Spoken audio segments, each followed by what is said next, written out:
ऐसे कहीं से हाँ तब तो अर्जुन लपोटार दरिस बेटा नाग लोग जाना कोई मामूली बात नहीं हो। मैं प्रतिज्ञा करत हो पिताजी तोर पांव कसम जब तक वो तीनों डांसर निनान हूँ हाँ तो यहाँ पानी नहीं पियो में हक इसका प्रेम से बोल दुर्गा मैया की अभिमन्यु प्रतिज्ञा कर दी वो तीनों झल्ला नाने बा अर्जुन की हिम्मत नहीं है उसे कर बेटा हजार 8 हाथ खीरक 9 हाथ बीजा कर प्रेम से बोल दुर्गा मैया की दादा की हिम्मत नहीं होते यहाँ वो लड़का तैयार होता है नहीं और सुभद्रा जानदारी सुभद्रा कहे लगे थे कहाँ जाबे बेटा बरोबर गांव नहीं घूमे हते वहाँ जाबे रे नाग लोग ते कार फिकर करता सो मैं आ जाऊं की कुंती लगे लगे दादी माँ मैं जाऊं डांसर में लनाने बा ऐसे कि नाग लोग का बर धोरिया है बेटा नहीं ऐसे कहीं से तब तो कहे लग गए तो लग जाना चाहिए ना बेटा तो एक काम कर कैसे तोर बड़े माँ भानुमती कर जा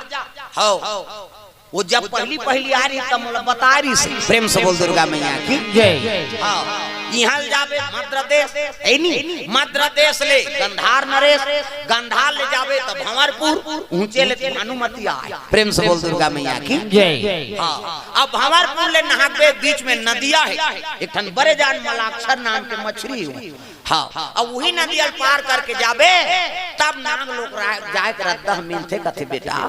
हाँ अब आज तक कोई बीरगी तो नदियल पार नहीं करे वहाँ मछली खा देते हो मलाक्षर नाम के मछली प्रेम से बोल दुर्गा मैया की तो ये रद्दल ते पूछ ले जा तो बड़े दई भानुमती कर वो दुर्योधन के पत्नी वो नाग लोक ले वो आए प्रेम से बोल दुर्गा मैया की भंवरपुर प्रेम से बोल दुर्गा मैया की वही नदी पार करवे तहन नाग लोग जाते बेटा वही करके बेटी बोला पूछ लेते कि ना तब तो अभिमन्यु दुर्योधन के कक्ष में पहुंचे लग प्रेम से बोल दुर्गा मैया की तगा शेरा वाली माँ जोता वाली माँ लाटा वाली माँ मेहरा वाली माँ सुंदर अभिमन्यु जाके भानुमती प्रणाम करते प्रणाम बड़े माँ कथे खुशी रह बेटा कैसे आज अभिमन्यु कथे में नाग लोग जाए बर हाँ रद्दा पूछे लान बड़े दई कथे कहाँ जाबे बेटा वहाँ बड़े बड़े वीर कीनते मन वापस नहीं आए तो रद्दा बता देना वो पार देखे जही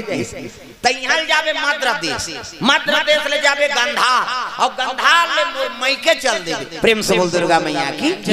भंवरपुर हाँ ऊंचे लान में किसे अब भंवरपुर ले आगे बढ़बे तब बड़े जान नदी प्रेम से बोल दुर्गा मैया की वो नदिया में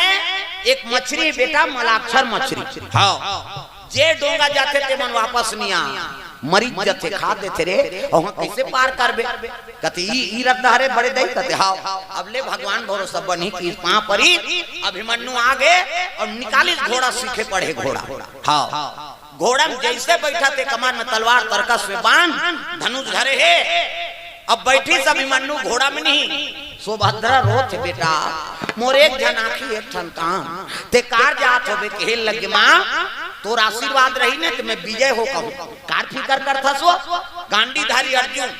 हां मोर पिता है और भगवान के भांचा में अलवा जलवा नहीं हो प्रेम से बोल दुर्गा मैया की जय भगवान कन्हैया के भांचा ऐसे एक पांव पर इस कन्हैया के और चले लग गया था घोड़ा कूदा थे प्रेम से बोल दुर्गा मैया की जय अभिमन्यु पड़पड़ घोड़ा कूदाते चले लग गए दादा तब गरगारा गरगार जावाना लागे भैया जी दौड़ाते अभिमन्यु चले लगे मद्र देश अब मद्र देश रे ऊंचे ले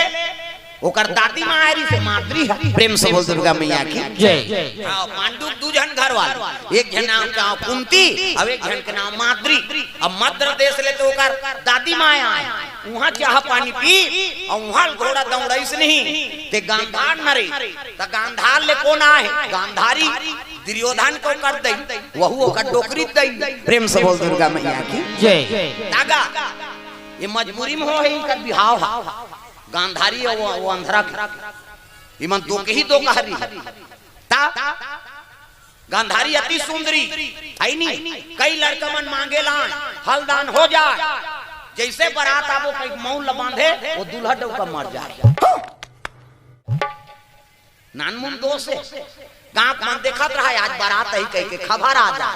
बारात नहीं आन कैसे वो दूल्हा अच्छा मार गया वो काला बारात है एक ठन दूल्हा थोड़े वो कई जन दूल्हा मार गया। प्रेम से बोल दुर्गा मैया की जय। जा सो गांधारी खाल ता से अंधरा खाल दृष्टराज के ऐनी दे देगा रानी बनी बहनी भले अंधरा है तो अंधरा है एकरे हाथ में चाबी पूंची रही दे देव कहे अच्छा अच्छा लड़की मन अंधरा बरताए हो ऐनी जैसे बारात ही कहत रहा मर जाएगा दुल्ही ये अंधरा मऊल बांधे होती दुल्ही मर जाए खबर आ जाए बारात जाना हो दादा ये बरतिया मन टिंग टिंग आत रहा जाना है बारात कहे वो तिल खबर आ जाना हूँ काबर वो तो दुल्ही चम मार के जियो काकर बार बारात आते कही एक ठन तोरेगा कई घटना हो गए उसने कई जन दुल्हल खा है उसने अंधरा कई जन दुल्ही खा विश्व पितामह अल्लाह हो गए दादा ये अंधरा पर लड़की नहीं मिला थी तो सुनिएगा कहा गांधार नरेश में जन लड़की हाँ ऊंचे पहुंच के भीष्म पितामह हाँ स्वागत करी हाँ ऐसे ऐसे बात महाराज तोर घर लड़की सुने हो तब कथे मोर घर लड़की आए बल लेकिन बताए बात बने होते महाराज कैसे हाँ मोटूरी दो की ही है कि कई जन लड़का मन फल दान करी जैसे बारात ही कथे हो बारात नहीं आए होकर मरे खबर आते ऐसे कीजगा भीष्म पितामह कथे बताए बात बने होते मोरो घर तुरंत वो अंधरा हाथ दो कहा है कैसे ओकरो बार कई जन लड़की खोद दारे लेकिन बारात जाबो कथन होती खबर आते जन हो दूल्ही मार के कहीं तजस तोर हाल तस मोर हाल हमें जान सुन के मांगे ला है तो कैसे करबो अब तहु अस्कट आगे महु अस्कट आगे देखा ले ये दोनों जन को जोड़ देथन मरही दोनों मरही बनहित बन जाए। प्रेम से बोल दुर्गा मैया की जय। जोड़े भर जोड़ दिन गांधारी आओ धृतराज के शादी ला कैसे लेकिन डर हो गएगा भीष्म पितामह ले अंधरा काना है मर जही गड़बड़ हो तब व्यास नारायण पहुंच गए। व्यास नारायण कथे महाराज बात ऐसे दोनों झल जोड़ दे तब बने बने निपटी कथे नहीं निपटे एकल ज्यादा दो की ही है ये टूला मोर बांधी और मरी जही खीस। प्रेम से बोल दुर्गा मैया की जय। त कैसे करेल बनी कथे ले बारात निकलबे ना तब मोला बुलाबे मैं मोर बांधूं और 5 कदम में आगू रेंगूं तहन बारात लेगबे हमें नियम बताऊं तैसे करबे तहन दूल्हा नहीं मरे प्लीज। प्रेम से बोल दुर्गा मैया की जय। जैसे मोर बांधे एक बेरा होइस ना तब व्यास नारायण ल बोलै व्यास नारायण मोर बांधी और 5 कदम रेंग दी हां ले अब बारात जा अब वो महामृत्युंजय मंत्र के माला जाप करे लगी ओम त्रयंबकम यजामहे सुगंधिं पुष्टिवर्धनम उर्वारुकमिव बंधना मृत्युर्मोक्षीरमामृतात् माला जाप करे लगे महाकाल और कह रहा देख भावर पर आवे तो 6 भावर करवावे 7 भावर मत करवा और 7 करवा तो फिर भी कर रठी अंधरा की 6 भावर करवावे और निकाल लेबे और गांव बहिर में एको ठन डूमर के पेड़ मिलही ना त छोकरी चल घुमा देबो में के झाड़े हाँ समझ जतहन कट गयो का जो अमंगल हेते ए प्रेम से बोल दुर्गा मैया की जय। उसने करीनगा 6 भावर हाँ बारात पहुंची वहां पहली बार बारात आ है बहनी ने दूल्हा मरी जाया ऐसे कहा अब वो गांव बारात गया है तो हम कहा है पहली बार बारात आए हैं यहाँ पहिरे रहन पहले उतारन कहीं ऐ नहीं खुद से बरतिया घरतिया मन स्वागत करी 6 भावर वाला घुमाइस आ भीष्म पितामह कहते बस हो गए तो एक भावर हो बाबा कहते नहीं बने हमार में 6 भावर होते की और 6 भावर घुमाई गांव बहिर में ऐसा ना त दूल्ही गांठ लहेर दी और डूमर के पेड़ में जा घूमबे की हिस्सा। प्रेम से बोल दुर्गा मैया की जय। वो डूमर के पेड़ में एक भावर घूमी तब वो अंधरा बाँचे। प्रेम से बोल दुर्गा मैया की जय। ता गांधार नरेश जानत रहा ऐनी ये हसीनापुरी मन बड़ हां जानकार दता अभिमन्यु पहुंच गए ऊंचे। प्रेम से बोल दुर्गा मैया की जय। अभिमन्यु पहुंची तब कहे लगे शकुनी भाई मर रहा है शकुनी मन झलोक 100 भाई सब ले बड़े शकुनी हरि हां और 99 जन नीचे गांधार 100 भाई किच्चा तो 100 भाई सब ले बड़े किच्चा कैसे 100 भाई दुर्योधन और 100 भाई में हाँ दुर्योधन पड़े और तीनों बड़े मनाई भी। प्रेम से बोल दुर्गा मैया की जय। ये शकुनी नंबर 1 के टोन्हा भांचे कहाई से वो मैं नहीं रहे हूँ करंगरी मंगरी तोड़ देते हो वो नंबर 1 के टोन्हा जी मैं से हाड़ा पासा बनाए रहा कीचक बोला जानते छो कैसे बोला कीचक के मारी से नहीं वो छटकी के जोंक बन गए पाखम चटकी तेहा ढेकना बन गया तक पन हरामी हुआ वो मार के झलोक जिया थे जा रहा प्रेम से बोल दुर्गा मैया की जय। अब दुर्योधन बोला जानते छो है नहीं जे महतारी असन भाभी के चीर हरण करी सोकल है कोनो दुष्ट हो सकते प्रेम से बोल दुर्गा मैया की जय। तो 100 भाई में ये तीनों जन बड़े दादा 100 भाई कीचक बड़े 100 भाई दुर्योधन बड़े और 100 भाई में शकुनी बड़े और तीनों तीनों चिखलम गड़े रहने मन प्रेम से बोल दुर्गा मैया की जय। हानि मध्य देश में चाय पानी पी हवाराम करी और वहां चली गा घोड़ा दौड़ाई तो भंवरपुर लंबा रहा है दादा और भंवरपुर ले कौन आ रहा है भानुमती दुर्योधन को कर पत्नी प्रेम से बोल दुर्गा मैया की जय। जंगल जंगल झाड़ी झाड़ी तो जो सवरिया जंगल जंगल झाड़ी झाड़ी तो जो सवरिया सुंदर चलते चलते घोड़ा अतक बियाबान जंगल चिड़ै करे चाव न कौवा करे काव बाघ भालू करत हां हां अब पड़पड़ घोड़ा दौड़ाते दौड़ाते घोड़ा अचल हो गया नी सकी दौड़े घोड़ा कतक दौड़ी मोटरसाइकिल चलत चलत इंजन गरम हो जथे नी हां देखनी जुड़ान दे जी धुआं दे थे है नी तैसने घोड़ा झलो कथा खोगे अभिमन्यु कथे मोला जाना है जल्दी जाए बड़े कैसे करो तो घोड़ा ऊंचे छोड़ दिसले आराम कर अब मैं वापस आऊं तब जाबो तोर संग वहां ले पैदल यात्रा अभिमन्यु चले लगेगा प्रेम से बोल दुर्गा मैया की जय। त रात के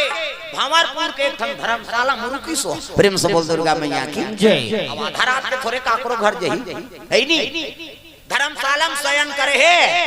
होत बिहनिया अभिमन्यु खड़े होइसनी तो उधर ले एक झन डोकरी आता ऐसे डोकरा के कंधिया में 3 गोड़ के पेलना और डोकरी के है नी हां ढेटू महा बढ़ के झापा ऐसे है नी तक बनी रहते वो झपोली प्रेम से बोल दुर्गा मैया की जय। बोला धर के आत रहा तेल के हेल लग गई ए बाबा आह ऐसे कीस अवैस गा वो तो भगवान के भांचा जी अब्बर सुंदर अभिमन्यु देख के कहे लगे काय बाबू मोला नाग लोग जाना है नाग लोग रद्दल बता देते ऐसे किस नहीं वो डोकरी करते थे नान चंद दिखा था कहाँ नाग लोग जावेगा तो जे खाए निभाते जा घर जा किस प्रेम से बोल दुर्गा मैया की जय। जा घर जा ऐसे किस गा कहते रद्दल बता दे दाई हो है नी रद्दल बता देते ऐसे की तब कहते तो उम्र अभी कहीं नहीं होए बाबू बड़े बड़े गिर जाते तो मछली मारे नहीं बाँचे ते नदियल पार नहीं कर सकते वह नाग लोग जावे ऐसे की गा तो कैसे करूं मोला जाना छे और रद्दल बता दे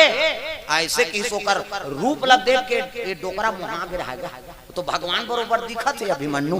भगवान के भांचा है नी केहल लग गए हाँ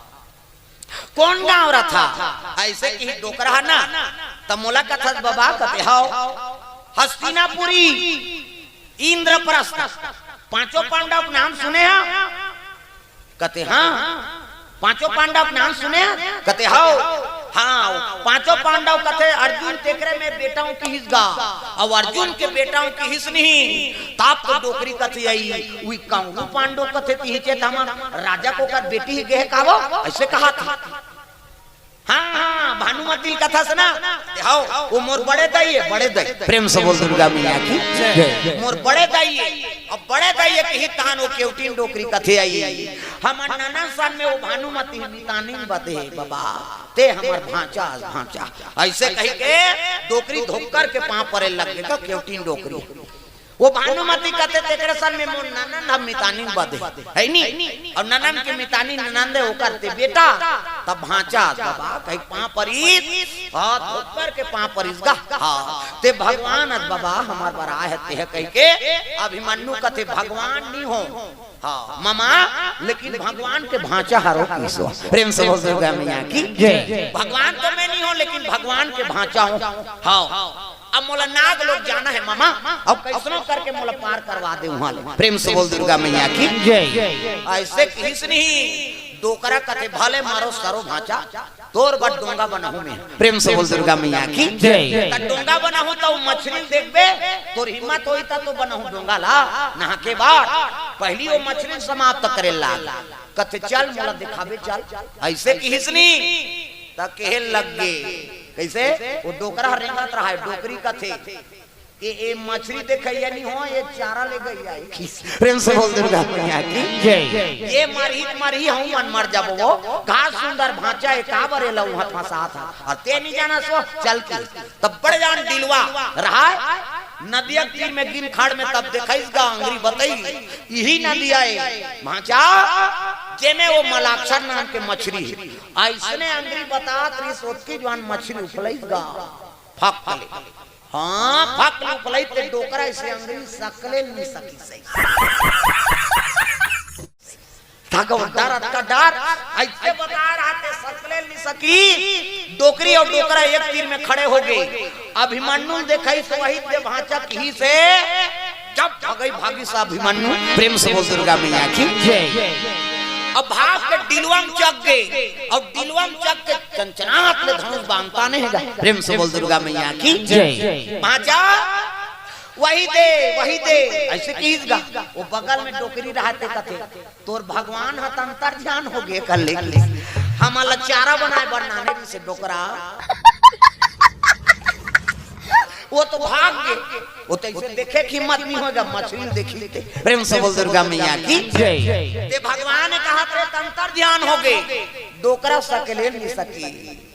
अब भाई ये डोकरी हमार नाव ले 10 पुर गए कहा प्रेम से बोल दुर्गा मैया की जय। कैसे करबो कथे चल ई रुख में चक जथा हां डोकरी और डोकरा साजर रुक रहते में चक गेगा और धरे खांधीला तब ले कांपा थे लद बड़े जान मछली जैसे मछली ऐसनी पान संधान करिसगा अभिमन्यु वो तो कन्हैया के भांचा है वो कोई गुरु है कन्हैया होकर प्रेम से बोल दुर्गा मैया की जय। सावन भादो बरसों सही बाण बरसे लग के दादा